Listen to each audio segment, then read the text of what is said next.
Calvino começou esse trabalho aos 25 anos. E é interessante que, com aproximadamente um ano só de convertido em Goiânia, disse: meu Deus do céu, convertido, eu não sabia quanto livro minha Bíblia, e agora, no momento desse ano convertido, já falou que a gente fez o agir de Deus na vida dele. Porque um ano ele já começa a fazer a obra que até hoje tem influenciado o reino de Deus, tem sido, digamos assim, abençoado o reino de Deus. Então ele começa com 25 anos, um ano depois de sua conversão, e um ano após o seu início, ele conclui esse trabalho e ele a publicou. Calvino delineou os fundamentos da fé protestante e apresentou uma argumentação convincente para a interpretação reformada das Escrituras, porque até então a interpretação só era possível pelos papas. Ninguém tinha o direito de ler a Bíblia, ninguém tinha esse acesso. Então, através de Calvino, ele convenceu, digamos assim, fez uma argumentação convincente de que, de fato, qualquer ser humano nascido de novo em Cristo Jesus, ele tem o direito de ter o acesso à palavra de Deus, à revelação de Deus.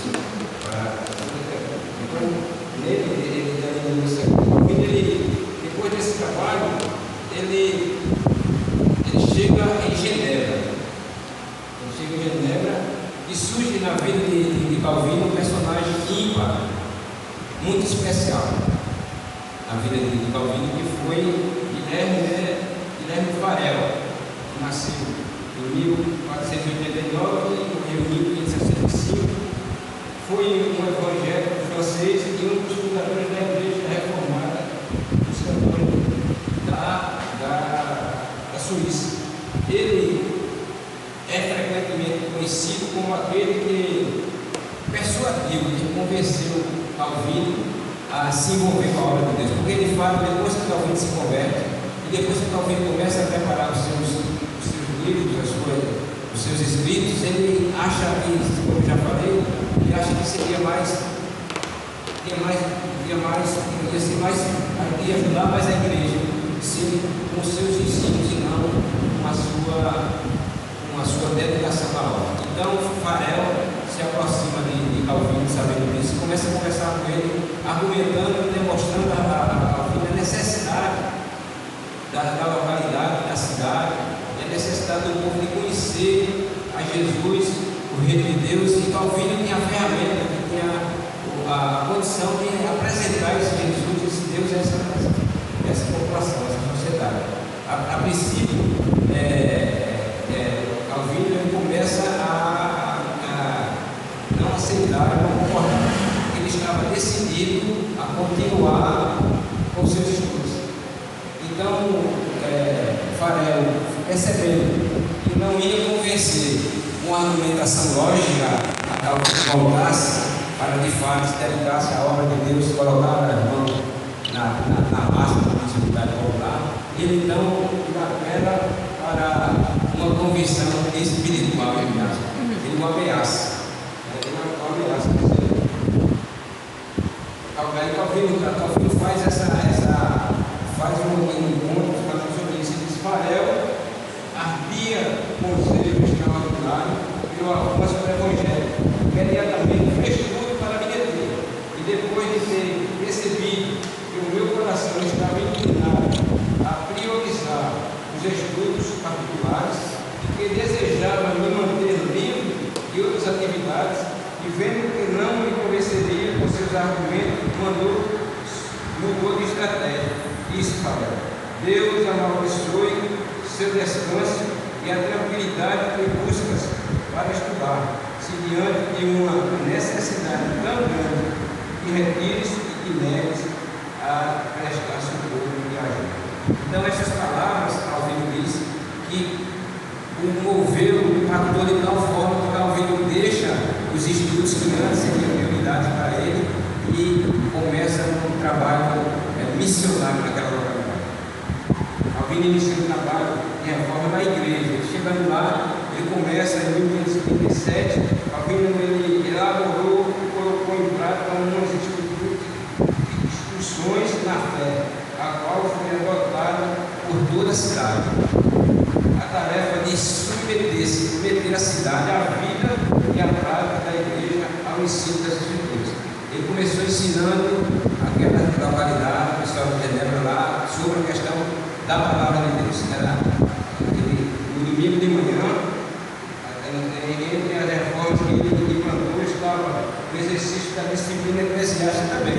Mas no domingo de manhã ele pregava um livro do Antigo Testamento, de tarde do Novo Testamento, à tarde ele pregava outro livro do Novo Testamento. Durante a semana, todos os dias de manhã, ele pregava esse livro do Novo Testamento. Então, outra coisa que ele implantou lá na cidade foi a disciplina eclesiástica. E isso foi o que trouxe um grande problema para Calvino. Porque isso não foi aceito, porque Calvino ele chega lá e todo o povo da localidade, no final de semana, no dia do culto de ceia do Senhor, todos ali iam participar da ceia sem nenhuma restrição. Calvino, percebendo, via que naquele meio ali tinha pessoas ali que eram pessoas que viviam uma vida de pecado, não só pecado oculto, né, digamos assim, mas pecado que não só a igreja, mas toda a localidade, a sociedade conhecia. E no domingo estava lá na igreja ceando como se nada houvesse acontecido. Então Calvino, ele proíbe isso aí. No dia 23 de abril de 1538, essa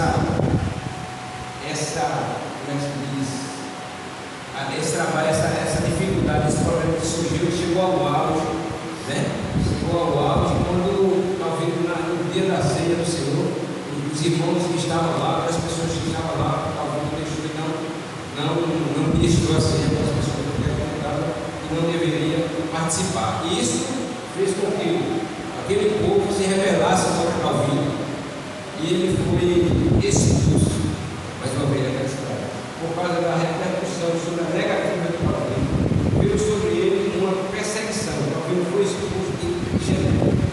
Ele se retira para a cidade de Estrasburgo com o objetivo de escapar do público e das autoridades. Mas o principal reformador lá naquela localidade, ele chegou, Marquibus, o instruiu para que Calvino continuasse no ministério público, na pregação da palavra, a pregação, né, como farelo também ele começa. Calvino segue a busca e torna-se pastor de 500 ovelhas ou 500 franceses que existiam ali refugiados.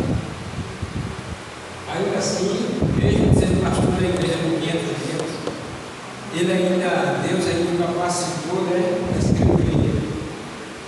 a escrever um comentário sobre o livro de Romanos, né, como já falamos, Paulo aos Romanos, e enviou sua escritura traduzindo para o francês. Também, durante esse período ali naquela estadia, em Istambul, casou-se com Delétia de uma viúva com 2 filhos que lhe trouxe muitas felicidades. Ali também conheceu Filipe, né? Filipe Melano, né? Que nos apresentou essa passada, que tornou-se seu amigo para toda a vida. Em 1541, Calvino ele retorna a Genebra. Depois da sua saída de Genebra, a situação política e em 38, quando ele foi expulso, né, em 1538, a situação política e religiosa ela entrou em declínio. Então, em 1541, o Conselho de Genebra suplicou para que Calvino retornasse à sua igreja. Convidou Calvino para voltar. Aqueles judeus que o expulsaram, convidou agora para que voltasse para Genebra. E Calvino, inicialmente, ele não queria voltar, né? Porque voltar retornar a Genebra. Mas em 13 de setembro de 1541, ele é nomeado oficialmente pastor da Catedral de Saint-Pierre. Uma das suas primeiras ações foi preparar o documento de ordenanças eclesiásticas, extraído do Evangelho de Jesus. Nesse período de 41 a 64, que nós colocamos aqui como período de a 1545, onde em 1549 a sua esposa falece. Calvino também estabelece nesse período a distinção entre o governo e a igreja separa, né? Para a igreja naquela época, na época o governo e a igreja eram considerados divinos, mas na concepção de Calvino são poderes distintos e só a igreja tem jurisdição em termos espirituais, cabendo ao Estado a responsabilidade pelas questões temporais, entre elas a proteção da igreja através das suas leis. Sendo que estas duas esferas, tanto o governo como a igreja, tanto o terreno como o espiritual, digamos assim, eles estão submissos debaixo da autoridade de Deus. Deus era soberano sobre essas duas esferas. Em 1549, como já falamos, né, sua esposa morreu. Calvino continuou viúvo, né, pelo resto da sua vida, mas não só, porque a sua esposa ela tinha 2 filhos, e esses filhos constituíram famílias e vieram os netos, né, e Calvino, a casa de família de Calvino vai ser mais um marco de diversão. E depois desse período de dificuldade, de problemas, de lutas, agora inicia o período de realizações. Depois de grandes lutas, Calvino conseguiu realizar seu programa de reformas, mudando completamente a cidade de Genebra, e isso em constante tensão com as autoridades civis. A pregação, outra coisa interessante, que no ministério de Calvino, a pregação era o centro do seu ministério. Era a palavra de Deus, era a Bíblia. Ele usava a Bíblia, os textos bíblicos. Era centro do seu ministério, das Escrituras. Por isso que a pregação da palavra era o centro do seu ministério, das Escrituras. Ele costumava pregar, como já falamos, no livro do Novo Testamento, aos domingos de manhã e de tarde, e outro livro do Antigo Testamento durante a semana, todos os dias, na parte da manhã. Em 5 de maio de 1559, Calvino ele fundou a Universidade de Genebra, a qual se tornaria a mais importante escola de teologia da Europa, iniciando com 600 alunos, e no semestre seguinte já passou para 900. E foi um referencial naquela época, que pessoas querendo estudar teologia vinham de várias nações, vários países, para lá, para a Suíça, para lá se edificar através do conhecimento da palavra. Agora nós vamos partir para a parte final, que é os seus últimos dias em Genebra. Né? Em 6 de fevereiro de 1564, Calvino ele é levado para a sua igreja numa cadeira por causa da sua enfermidade. Ele prega o seu último sermão desse ano. Quando é no dia 2 de abril, ele vai em fevereiro, prega o seu último sermão. Dia 2 de abril, ele naquele mesmo mês, né, naquele mesmo ano, ele vai para a igreja, mas não mais para pregar, ele vai para participar da ceia e louvar a Deus e manter comunhão com a sua igreja. E em 27 de maio de 1564, Calvino morre. João Calvino morreu, aquele que se tornaria o maior reformador da igreja de todos os tempos. Suas últimas palavras estavam registradas numa carta que enviou dias antes a Rafael.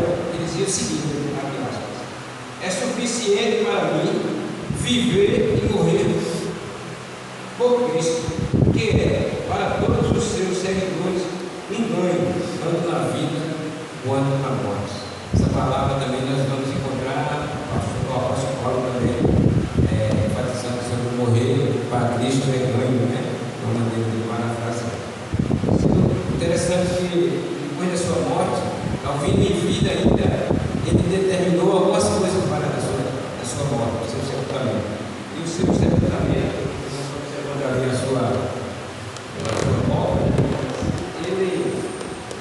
Calvino ele foi sepultado em uma cova simples, todas elas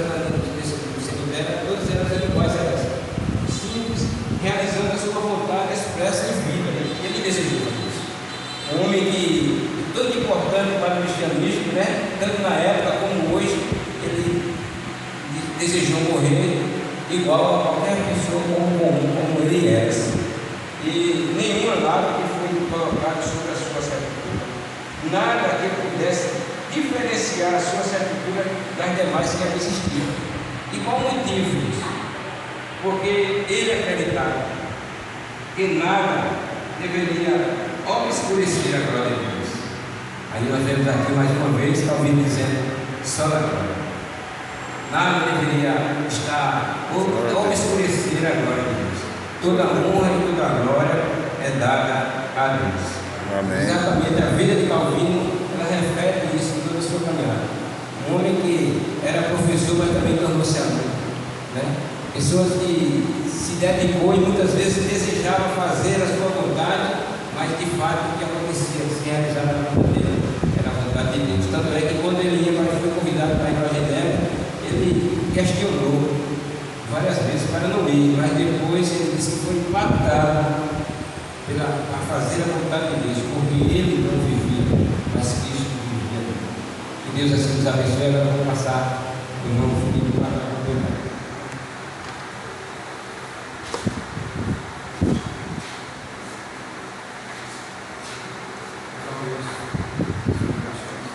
Graças a Deus, mais uma vez. Antes de entrar diretamente às obras, eu vou só fazer um breve comentário, mas é porque eu sei que tem gente que está no ensino médio ainda, e é importante esse comentário. Acho que não tem ninguém no primeiro ano, mas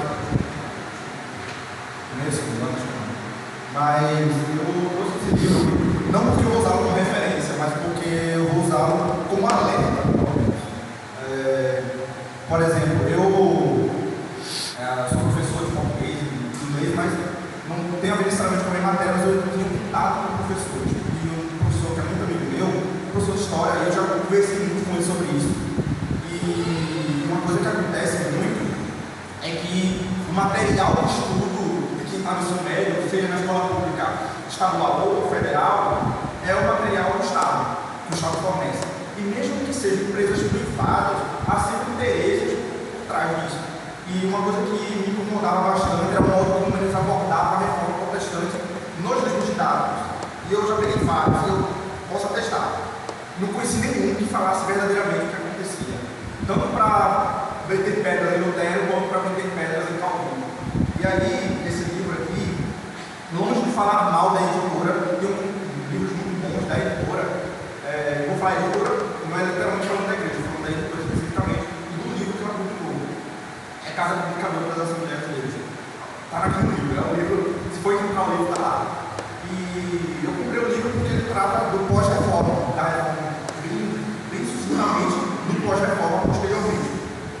E na página 33, especificamente, quando ele vai falar de Calvino, ele faz alguns comentários que, para começar a falar da obra, eu queria fazer um comentário que é biográfico, mas já aponta para o doutrinário. E aí,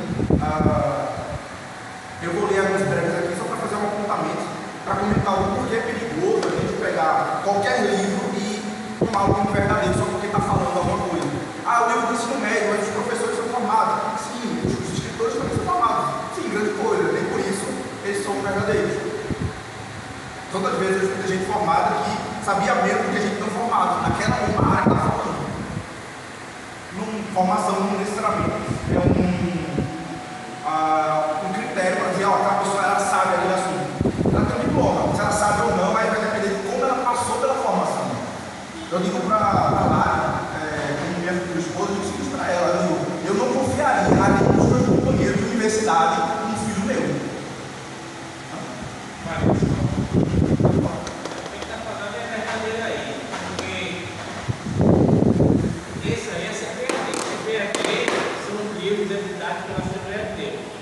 Casa Publicadora, Assembleia de Deus. A nossa doutrina, a nossa igreja é praticamente a igreja reformada. Ela é um pouquinho diferente, porque nós aqui nos falamos reformada no BAP, mas em termos de doutrina, nós somos calvinistas. A doutrina da Batista Regular é calvinista. O que quer dizer calvinista? Porque Calvino, ele sistematizou a doutrina que tem na Bíblia sobre eleição, principalmente, outras doutrinas também, que ninguém pode refutar, nem pode refutar até hoje. Se você pegar um presbiteriano para discutir com ele doutrina e de Calvino, você não ganha não, é difícil. Você não ganha não. Agora, o que é que acontece? O pensamento pentecostal é praticamente oposto ao da reforma. Entendeu? Porque com relação, só para terminar, o pentecostalismo pensa em quê? Batismo do Espírito Santo, aí se manifesta alguma coisa. O reformador não acredita nisso. Não é que não acredite. Ele até acredita, mas diz 99% não é verdade. É emoção e aparecimento. Entendeu? Então, numa igreja pentecostal que se manifesta 10, ele acredita apenas em um, que seja verdadeiro. Não é que eu não posso falar através de uma revelação, de um sonho. Acreditamos, mas não como o pentecostalismo ensina. Então, a realidade é essa aí. Você está certo? E vem isso aí. Por isso que não é bom você.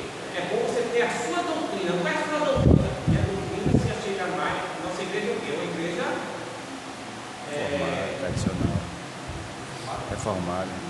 Isso não é igreja reformada, mas é o batista, como é que a gente diz? Porque tem um pentecostal e tem um tradicional.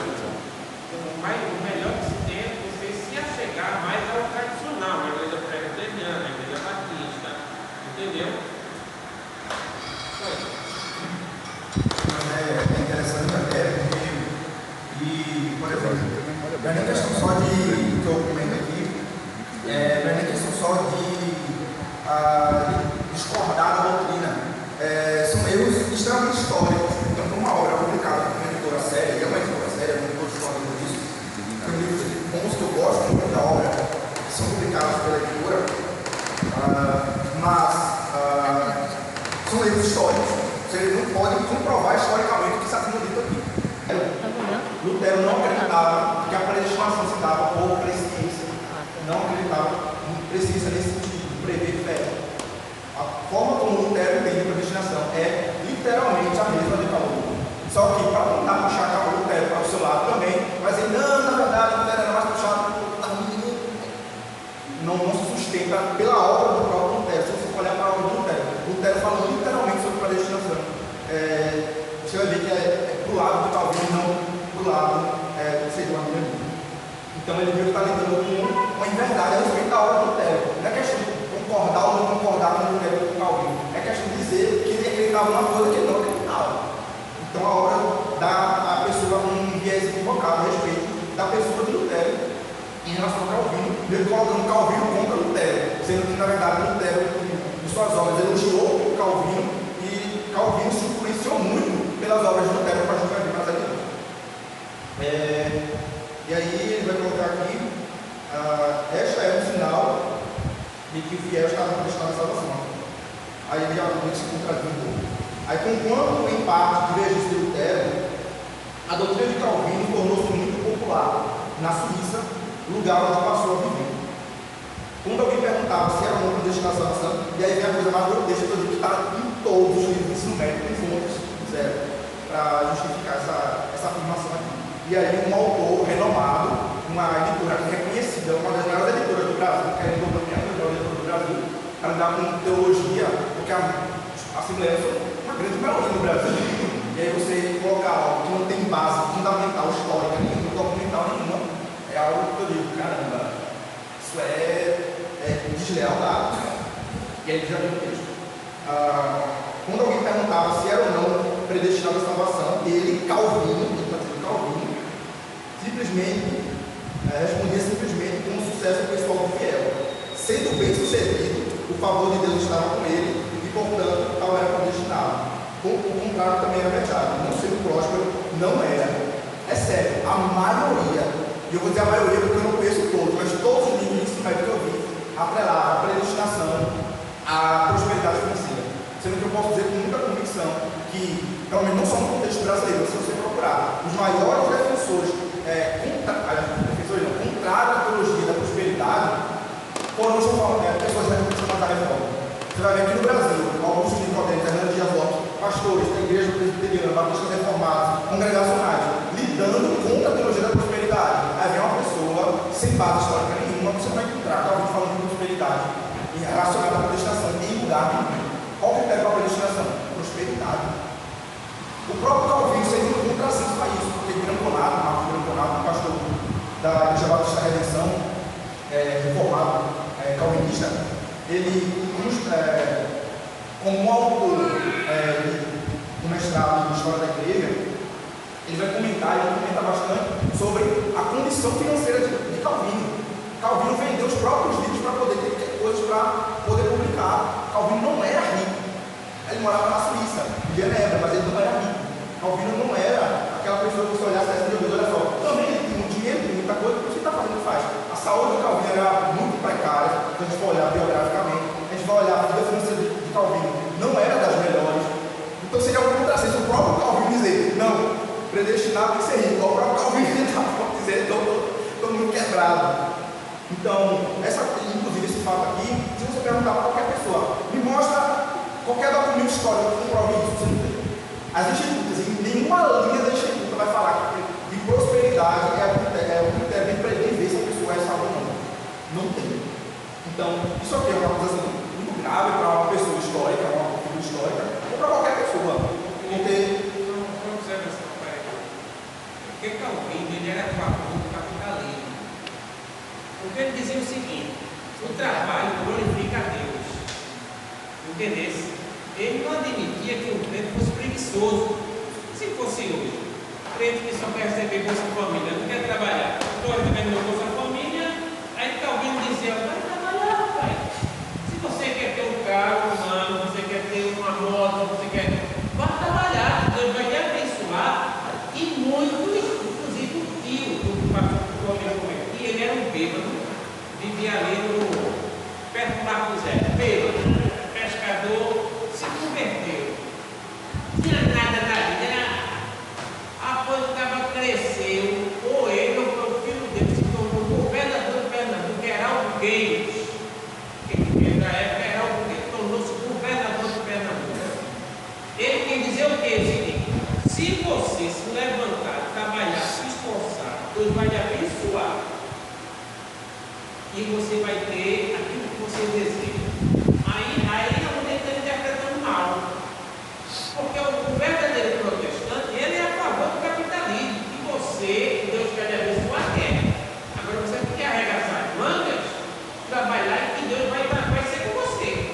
Entendeu? E coloca como critério porque atrelar isso necessariamente a predestinação não tem absolutamente nada a ver, tanto a gente, de modo bem breve, olhar todos os capítulos relacionados à predestinação e eleição. Nas institutas, você não vai ver isso atrelar em nenhum momento a prosperidade financeira. E é basicamente isso. Então, eu coloco desse modo porque você vai olhar obras como, não, mas ele defende isso, vamos para a obra da pessoa mesmo, para lidar com isso. As filmes mais longas, eu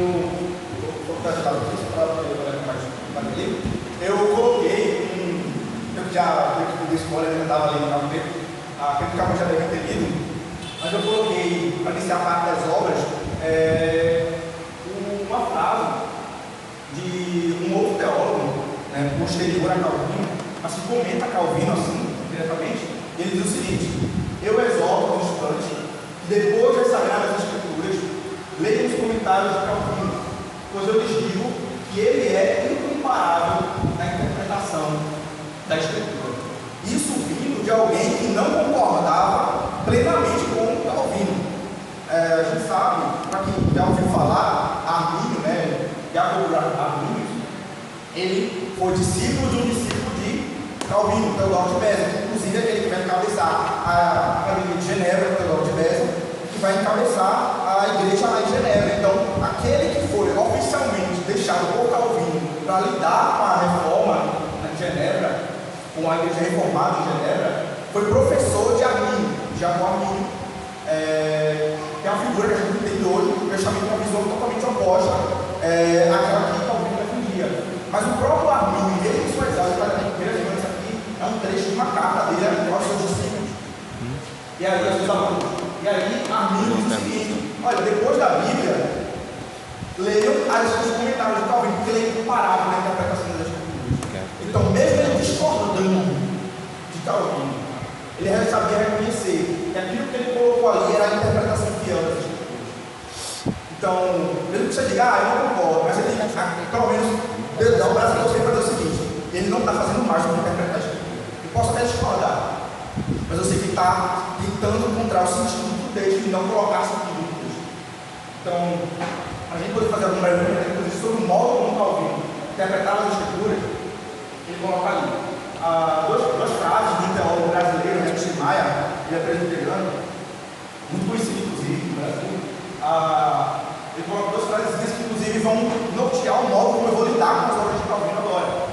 Ele diz assim: o princípio norteador, orientador da teologia dele, de Calvino, é a glória de Deus.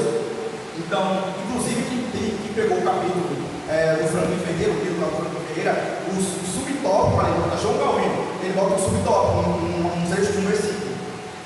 Tudo para a glória de Deus. Inclusive, a teologia reformada é muito reconhecida justamente por conta disso, por conta da ênfase na glória de Deus. Então, Calvino foi um dos homens que mais falaram da glória de Deus. Os reformados, eles são os que mais falam da glória de Deus. Se a gente for olhar todos os puritanos, a gente vai olhar depois dos puritanos, vai falar de Charles Spurgeon, vai falar de reformadores, de pessoas reformadas. A gente está falando de pessoas que enfatizavam absurdamente a glória de Deus. Tudo para a glória de Deus, só lhe deram glória. Então, a gente vai olhar para a teologia de Calvino, a gente vai ver um homem que está preocupado em glorificar a Deus, está preocupado em manifestar toda a glória para Deus, como o pastor nos colocou. Até no momento de morrer, ele estava perto de morrer, ele disse: não, eu não quero que nada ofusque a glória de Deus. Não fiz nada que não manifestasse a glória a Deus. Todas as vezes que eu poderia me colocar, Deus me colocou isso no plano para que ele pudesse brilhar no lugar. Por isso que eu gosto de falar o seguinte sempre: não é sobre falar de Calvino, é sobre falar do Deus que fez o Calvino. É Deus que está no holofote, é Ele que tem que brilhar, é Ele que deve estar em evidência. É sobre Deus, não é sobre Calvino, não é sobre homens, é sobre Deus. Então Calvino era um homem que estava preocupado em que Deus brilhasse, não que ele brilhasse. Tanto é, eu vou só colocar um parênteses, um teólogo calvinista reformado, um dos mais conhecidos inclusive, Abraham Kuyper, na obra que levou o calvinismo, logo no início, ele vai falar de igrejas que se denominam calvinistas, né? Ele diz: olha, existem igrejas que são denominadas calvinistas e não tem problema serem chamadas dessa forma. Apesar que o Abraham Kuyper falou, ele dizendo assim: apesar que eu duvido muito que Calvino deixaria. Calvino provavelmente não deixaria as pessoas chamarem de calvinista, porque ele não acharia nada legal. Tamanho era a ênfase que ele tinha na glória de Deus. Ou seja, ele disse: eu sou calvinista, ele disse: não, você é cristão. Por quê? Porque ele não gostava de que a ênfase fosse para ele, mas que a ênfase fosse para quem? Para Deus. E aí, Heinrich Maia coloca da seguinte forma, a segunda frase ali. Isso aí, inclusive, está no prefácio de introdução do livro do Comentário dos Romanos, publicado pela editora Fiel, dos Romanos, né? Comentário dos Romanos. Ele diz assim: ele não tinha pretensão de revolucionar nenhuma dessas áreas, na política, na economia, filosofia e ética, antes desejava interpretar as Escrituras. Então, Calvino, e se a gente olhar delongadamente a biografia de Calvino, a gente vai ver que todas as vezes que Calvino teve a oportunidade de fugir de situações públicas, ele fugia. Tinha que ter gente para poder falar: não, Calvino, acho que precisa de você aqui. Aí teve que ser duro ali, porque Calvino, ele mesmo, queria o quê? Ser um intérprete da Escritura, alguém que produzia para a Escritura, sobre as Escrituras. Então, a obra de Calvino, ela é majoritariamente uma obra de interpretação da Escritura. Ele está o tempo todo interpretando a Bíblia. Ele pega a Bíblia e fala da Bíblia. E toda vez que vai fugir da Bíblia, não, isso aqui a Bíblia não fala, então eu não vou falar sobre isso. Porque a Bíblia não diz. Então, a gente tem aqui alguns princípios que o Heinrich Maia coloca a respeito da hermenêutica de Calvino. E ele coloca 8 pontos, eu sei que em breve, a respeito dessa questão de igreja. O primeiro ponto ele coloca ali: reverência, preparo e submissão. Não vou me delongar muito nesse aspecto, mas é a questão justamente de que Calvino, ele tinha uma devoção ao se alcançar na interpretação.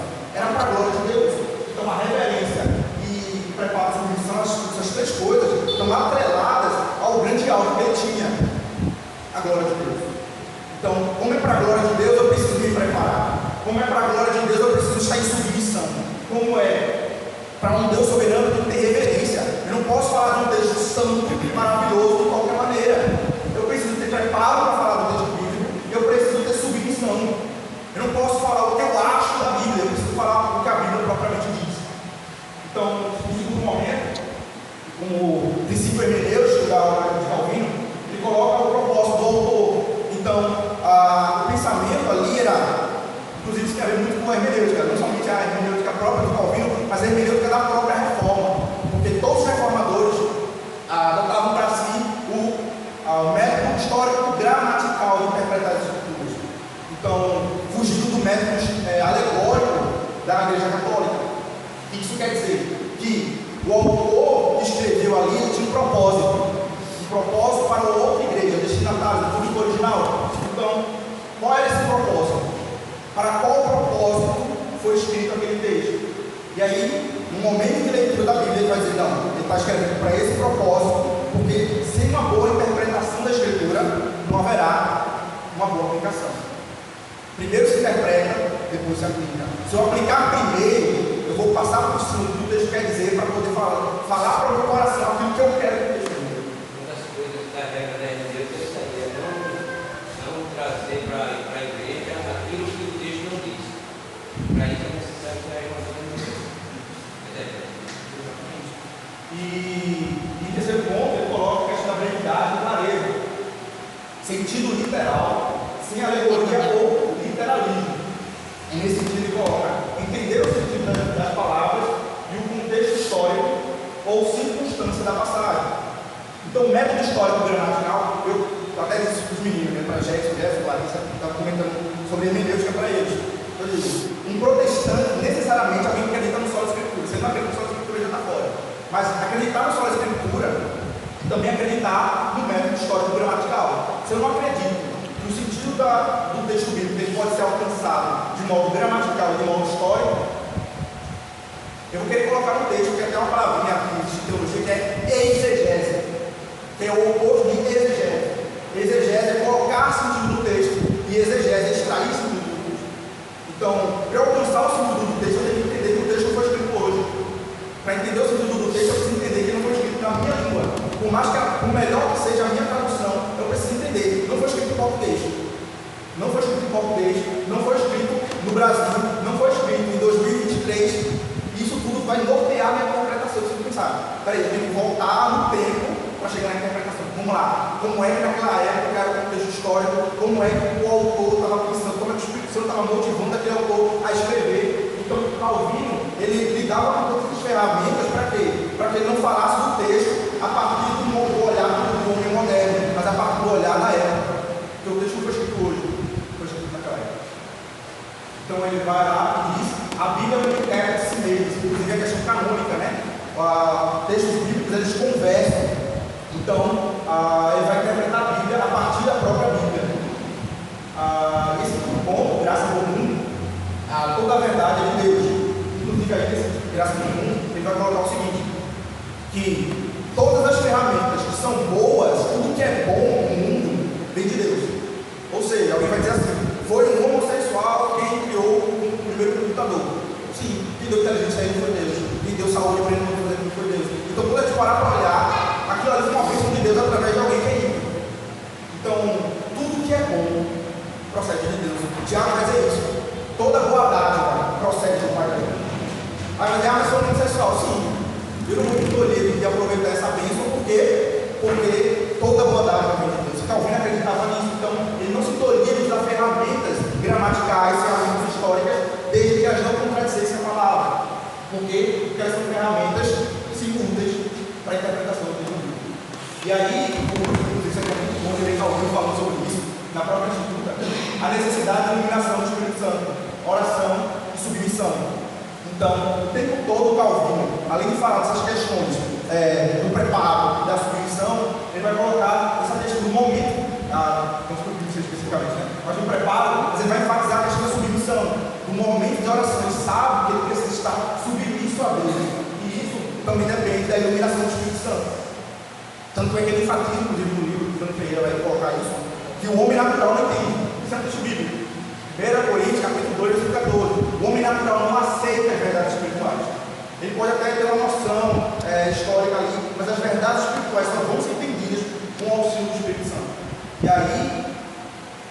necessidade da dependência de Deus.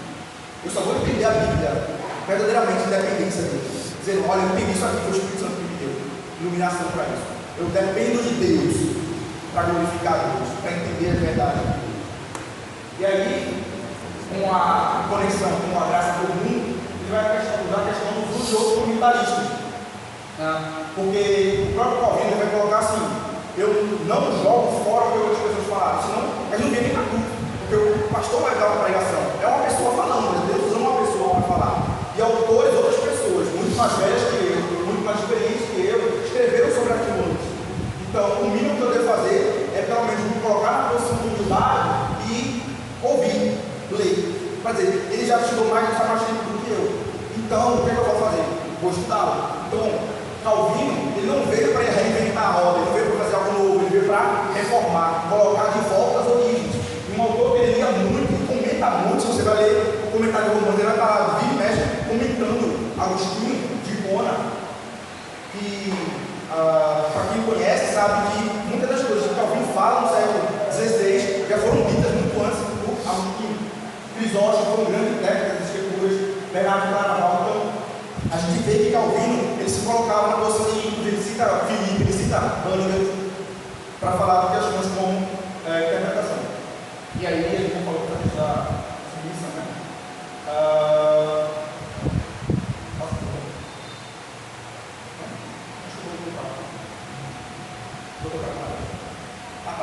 E aí, algumas coisas de obras, né? Não tem praticamente nada aqui, se você olhar lá para o Calvino. A gente vai ver ali um grande publicado. A primeira edição da gente publicada pela editora Fiel. E você vai olhar aqui mais detalhadamente, ou seja, só tem 6 capítulos. Então a gente vai olhar aqui, mas aí tem outras versões. Eu vou ali, para mostrar para mim entender. Por exemplo, essa letra publicada, essa bebidinha, publicada pela editora cristã, ela só tem 17 capítulos. Então você vai dizer, mas que interessante. Calvino, como o Costa falou, ele inicialmente escreveu uma obra de 6 capítulos. Mas ao longo de toda a vida de Calvino, ele foi reeditando, colocando mais conteúdo naquela obra. Até no final, nessa versão da cristã, ela terminou com 80 capítulos. Então, começou com 6 e terminou com 80. E cada vez mais, Calvino foi acrescentando conteúdo. Ele não tirava, ele reorganizava, mas ele colocava novos conteúdos que ele julgava necessário. Então, as Escrituras não é uma obra que nasceu pronta, é uma obra que foi sendo construída ao longo de 30 anos. E ali a gente tem a carta do comentário romano, chamada de Editora Fiel, e um outro livro bem mais curtinho, que eu estava lendo recentemente, que é esse de predestinação, que são preleções do Calvino a respeito de eleição e predestinação, como o próprio título vai nos dizer. E aí, só para a gente pensar mais em isso, aí eu vou só fazer breves comentários a respeito dos 3 livros.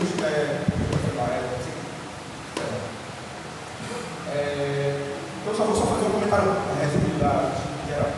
As institutas, em geral, elas são 4 livros na versão final. Né? O primeiro livro é sobre Deus, o Criador. O segundo livro é sobre Cristo como Redentor, é Deus o Redentor. A terceira obra é sobre a salvação, como se a salvação chega até nós. E por último, é sobre a igreja. Então a gente vai ver eles sistematizando, e aí a obra de teologia sistemática é justamente sistematizando o ensino da Bíblia. Então você vai ver lá falando sobre Deus, sobre as Escrituras, sobre o Espírito Santo, sobre o Pai, né? Sobre a salvação. Então onde ele vai falar mais detalhadamente dele e sobre a destinação. Mas fica aí de sugestão de leitura, não só por um tempo, mas por muito tempo. É uma obra de 1.200 páginas, muito extensa, é uma obra extremamente avançada. E aí, só para realmente concluir de vez, só a questão da igreja reformada e como herança de Calvino, a igreja presbiteriana, a igreja batista na sua origem e a igreja congregacional são as 3 igrejas reformadas por excelência. Eu posso dizer com muita clareza as igrejas calvinistas por excelência, porque a igreja presbiteriana ela nasce justamente de um discípulo de Calvino, John Knox, que é a imagem de John Knox ali. E no meio a gente tem um batista, John Bunyan, uma obra muito conhecida nossa, que é o Peregrino, que é um calvinista reformado, escreve a obra O Peregrino e a Peregrina. E aí a gente tem um batista reformado, calvinista. E ali nós temos um congregacional, John Owen, que era muito amigo do John Bunyan.